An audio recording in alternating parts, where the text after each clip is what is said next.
Shtetet e Bashkuara festuan dje 250 vjetorin e pavarësisë me fikse zjarre madhështore që ndriçuan qiellin në të 50 shtete.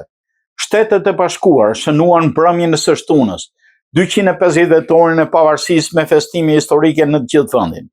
Miliona amerikanë dolën në rrugë, sheshe, parqe dhe brigje lumenjsh për të ndjekur parada, koncerte, shfaqje ajrore dhe spektakle gjigante me fikse zjarre në një nga kremtimet më të mëdha të organizuara ndonjëherë në historinë amerikane. Në Washington DC, ceremonia qendrore u zhvillua në National Mall, ku presidenti Donald Trump mbajti fjalimin e tij për 250 vjetorin në kuadër të aktivitetit Salute to America.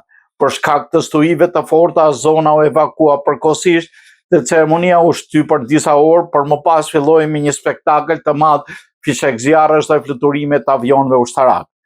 Trump deklaroi se festa nuk do të anullohet pavarësisht motit keq. Në New York, miliona njerëz ndoqën paradën madhështore në South Fourth 250, ku rreth 80 anije përfshirë anije historike, luftanie dhe mjete të rojës bregdetare lundruan pranë statues së lirisë dhe përgjatë lumit Hudson. Spektakli u shoqërua me 150 avion ushtarak, ndërsa mbrëmja në qiell mbi qytet u ndriçua nga edicioni i 50 i fshekzjarreve të Macy's, i konsideruar si nga shfaqjet më të mëdha piroteknike në botë.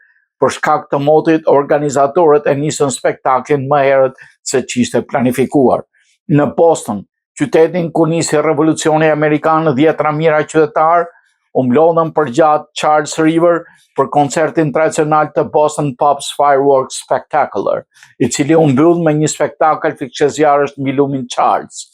Në Philadelphia, vendi ku nënshkruat deklarata e pavarësisë, festimet përfshin ceremoni historike, rikrijime të ngjarjeve të revolucionit amerikan, koncerte patriotike dhe një spektakël të madh fishekzjarresh në fund të mbrëmjes. Festimet të ngjashme u zhvilluan dhe në Chicago, Los Angeles, San Francisco, San Diego, Miami, Houston, Dallas, Atlanta, Phoenix, Seattle, Denver, Nashville, Minneapolis dhe 10 qytete të tjera ku autoritetet lokale organizuan parada, koncerte dhe shfaqje piroteknike që zgjatën deri nga orët e vona të natës. Në një nga momentet më veçantë të ditës u regjistrua në Ohio, ku një pilot kaloi rreth 6 orë në ajër duke vizatuar me avionin e tij mbi shkrimin USA 250, një dedikim simbolik për 250 vjetorin e lindjes së Shteteve të Bashkuara. Ndërkohë, ndërtesa ikonike e Empire State Building në New York u ndriçua me ngjyrat e kuqe, bardhë dhe blu, duke rikthyer traditën e nisur gjatë festimeve të 200 vjetorit të Shteteve të Bashkuara në vitin 1976.